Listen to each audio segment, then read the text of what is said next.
In this video, I'm going to be talking about exposure bracketing, what it is, how to set it up, and how we can use it to make our photos even better. Hi, Paul here from Photo Genius. Welcome to my channel where I do photography tutorials. I share tips, tricks, do occasional gear reviews as well. If you're new here, please consider subscribing. This video is all about a technique called bracketing. Now, what is meant by bracketing?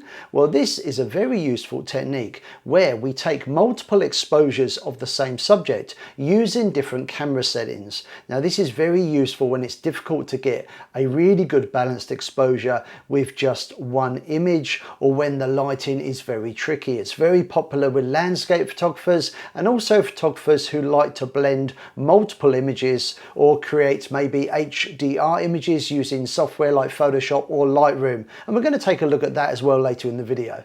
So in this video, I'm going to be featuring the Canon T7 or 1500D. I'm also going to be featuring a Nikon DSLR later in the video, but it doesn't matter what camera you have, as long as it's got manual functions, then the things we're going to talk about in this video should apply to your camera as well.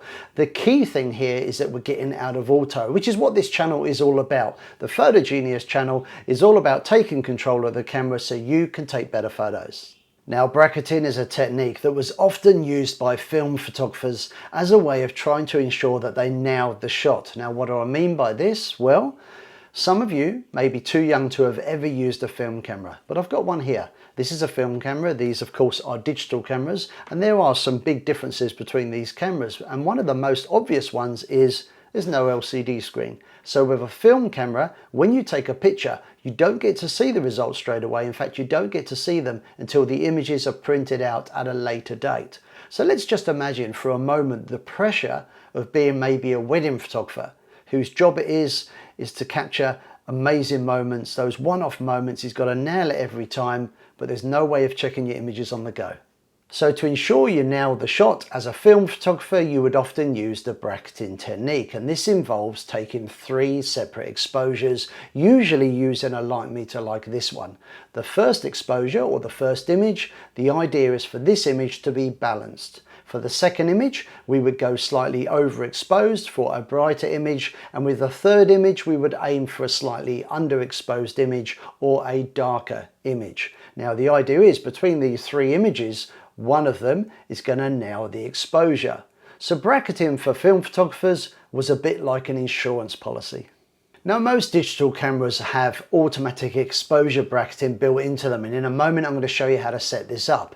Don't worry if your camera doesn't offer this function, because as long as you have manual controls on your camera, you can do this too, and I'll show you how to do this later in the video. Okay, so let's start with this Canon EOS 1500D or T7. I'm going to show you where the bracketing feature is on this camera. To set up auto exposure bracketing on this Canon camera, I start by pressing the menu button. You want to select the second red camera tab. Exposure comp, auto exposure bracketing is top of the list, so I'm going to press set. And now, by dialing the dial on the top of the camera, I can select to what degree I want my second and third image to be over or under exposed. So one click to the right with the dial will give me 1/3 exposure over and under, another click 2/3, and 3 clicks is 1 stop brighter or overexposed and 1 stop darker or underexposed. So I press set. I'm then going to clear the menu, and you will now see these 3 markers appear on the light meter, indicating that we will get 3 exposures, 1 regular, 1 stop over, and 1 stop under. So let's take the 3 images. Focus, picture 1, picture 2, and picture 3.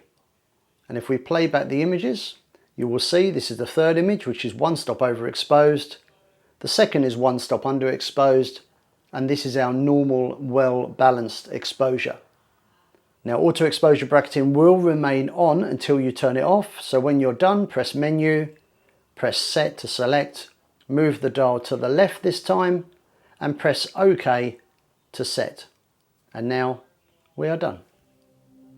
To put this feature to the test, I took the camera down to Wellington Point to get some bracketed shots of the jetty on what was a beautiful sunny Brisbane afternoon. And because I want to blend multiple images together, I'm using a tripod so the camera doesn't move between shots. So with the camera in aperture priority mode, I selected auto exposure bracketing and set it to give me a one stop over and one stop underexposed image. Now here's another cool tip: if you select continuous shooting, you only need to press and hold the shutter button down for the camera to automatically take 3 images in quick succession. And here's the 3 images.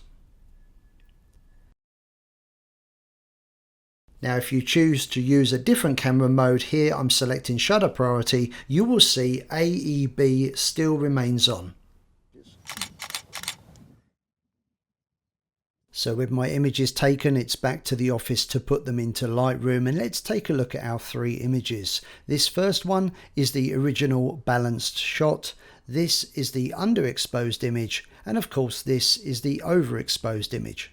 Now let's go back to the first image, which I think is a pretty good shot. The only thing it's lacking is some detail in the shadows. Now the underexposed image is of course dark, but what it does is it retains the detail in the sky and you get this lovely blue sky, whereas the overexposed image blows out the sky. The sky is overexposed, but what it gives us is the shadow detail we don't see in the other 2 images.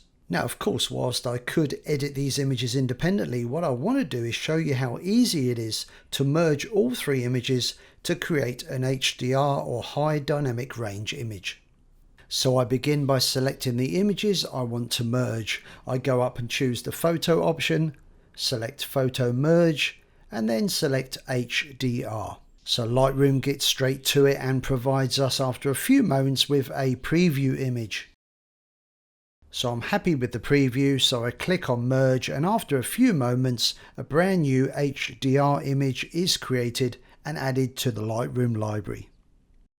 And once again, let's take a look and compare all the images. This is the original balanced image, this of course is the underexposed, this is the overexposed, and this is the HDR. Now, of course, you don't have to do HDR if you don't want to. You can edit your images individually. You might decide to put them into Photoshop and merge the images together. It's entirely up to you. Now, earlier in the video, I mentioned that even if your camera doesn't have automatic exposure bracketing, this doesn't stop you from taking bracketed shots. I'm going to show you how it's done. Now, if like this Nikon D3500, your camera doesn't have automatic exposure bracketing, you can still do it yourself, only manually. Now I have the camera in the aperture priority mode. I'm going to start by taking one standard shot. There it is. And now what I'm going to do is my bracketed shots. Now to do this, I'm going to hold down the exposure compensation button on the top of the camera and dial to the right. 1, 2, 3 clicks will take me to +1, which is one stop overexposed. Now if I go back, hold the exposure compensation button down, dial left 3 clicks, takes us back to 0. Another 3 clicks to the left will give me -1, which is one stop underexposed, also shown on the light meter here. We now have our 3 images. So if I press playback, here is image 3, this is underexposed, this is our +1 overexposed, and this is our standard exposure. And here's another 2 images I took earlier today on the Nikon D3500 using the bracketing technique and merging the images in Lightroom.